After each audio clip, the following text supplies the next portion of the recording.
Assalamualaikum warahmatullahi wabarakatuh. Saya Despita Pratama, NIM 2017112105. Baik, sini saya akan menjelaskan bagaimana cara saya mengajar melalui via daring dengan menggunakan aplikasi WhatsApp dan Google Classroom. Pertama-tama, kegiatan pendahuluan, guru menyapa peserta didik dengan ucapan salam. Kemudian peserta didik menjawab salam dari guru, dan guru juga memberitahukan bahwa dia telah mengirimkan daftar hadir di Google Classroom dan siswa diberi waktu 10 menit untuk mengisi daftar hadir.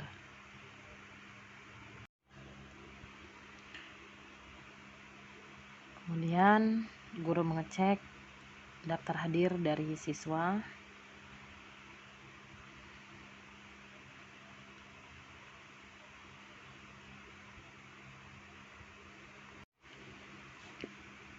Setelah selesai waktu mengisi daftar hadir, kemudian guru kembali menginformasikan dalam grup WA bahwa materi sudah dikirim di Google Classroom. Di Google Classroom, guru mengirimkan link yang berisikan video tentang materi pelajaran. Kemudian siswa disuruh menyimak isi video tentang materi cerpen. Kita akan membahas tentang pembelajaran cerpen kelas 11 SMA atau SMK, MAN, dan tingkat sederajatnya. Oke, yang pertama kita akan bahas adalah pengertian cerpen.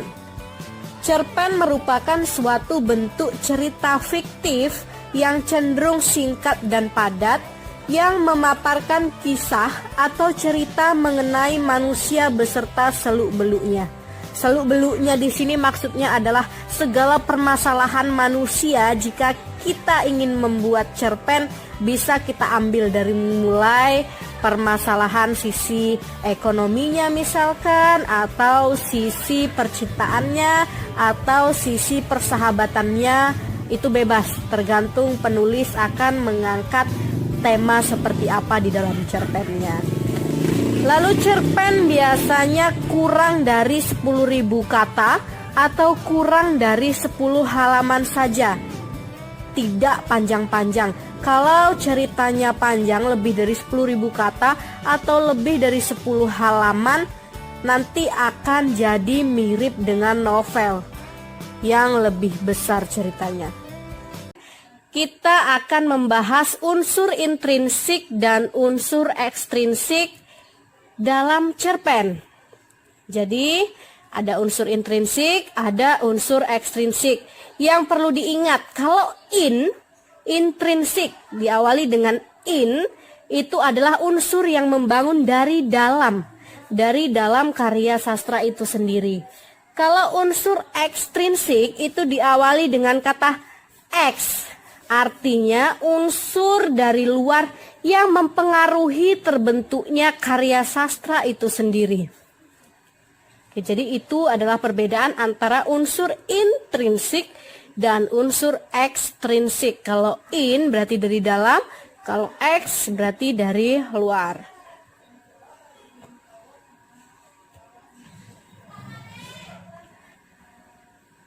Oke, kita akan bahas bagian-bagian dari unsur intrinsik. Jadi unsur intrinsik itu memiliki 6 bagian. Yang pertama ada tema, tokoh dan penokohan, alur atau plot, latar atau setting, sudut pandang, dan majas. Oke, kita akan jelaskan satu persatu. Tema ini merupakan ide atau gagasan dasar yang melatar belakangi keseluruhan cerita yang ada dari cerpen. Sedangkan tokoh dan penokohan. Jadi tokoh dan penokohan ini berbeda ya. Kalau tokoh itu merupakan pelaku atau orang yang terlibat di dalam cerita tersebut. Sedangkan penokohan adalah penentuan watak atau sifat dari tokoh yang ada di dalam cerita. Jadi sifatnya itu disebut penokohannya. Jadi sifat biasanya ada antagonis, protagonis, dan tritagonis. Kalau antagonis itu biasanya sifat yang mengarah ke jahat. Kalau protagonis itu baik, tritagonis itu netral. Lalu ada alur atau plot, yaitu jalan cerita dalam cerpen yang disampaikan oleh penulis.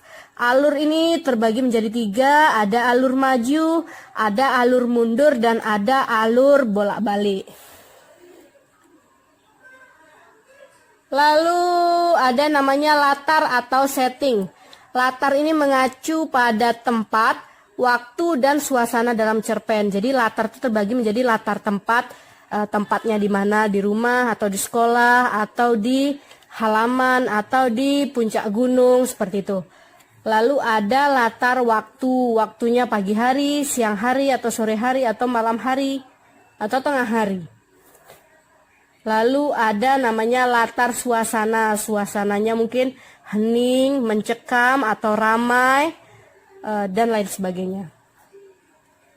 Lalu ada namanya sudut pandang. Sudut pandang merupakan strategi yang digunakan pengarang cerpen untuk menyampaikan ceritanya. Biasanya sudut pandang ini ada sudut pandang orang pertama dan sudut pandang orang ketiga.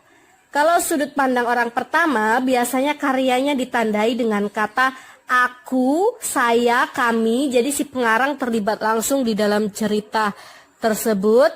Kalau sudut pandang orang ketiga, berarti dia hanya sebagai pencerita saja yang serba tahu dengan keadaan tokohnya.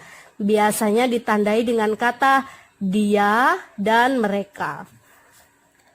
Lalu unsur intrinsik yang terakhir adalah majas. Majas merupakan gaya bahasa yang digunakan pengarang sebagai ciri khas dalam tulisannya.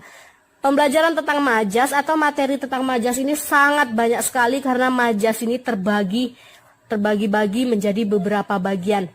Nanti materi tentang majas akan kita jelaskan di video selanjutnya.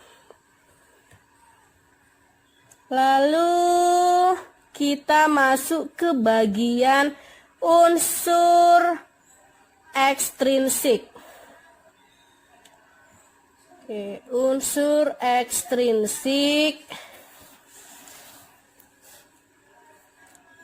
Yang pertama ada latar belakang masyarakat yang mempengaruhi karya sastra tersebut terbentuk.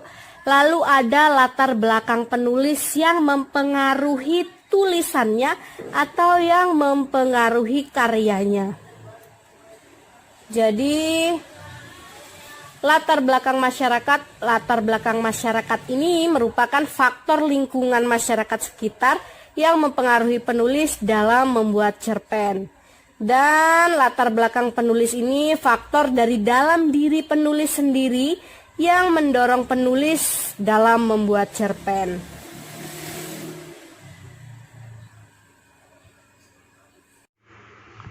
Kemudian guru mengirim kembali satu link contoh cerpen yang berjudul Sepotong Senja untuk Pacarku. Bersama surat ini kukirimkan padamu sepotong senja dengan angin. Setelah menyimak video yang dikirimkan melalui Google Classroom, kemudian guru kembali menginformasikan kepada siswa melalui WA. Kalau sudah baca materi, langsung simak video melalui link yang ibu kirim. Simak dengan benar dan nanti ada beberapa pertanyaan. Dan guru menanyakan, sudah disimak videonya? Yang bisa menjawab pertanyaan tentang video akan mendapatkan nilai. Jadi memotivasi mereka untuk mendapat nilai. Siswa merespon sudah disimak. Kemudian guru bertanya. Untuk pertanyaan pertama ada, coba apa tema dari cerpen itu? Kemudian mereka menjawab, merespon pertanyaan dari guru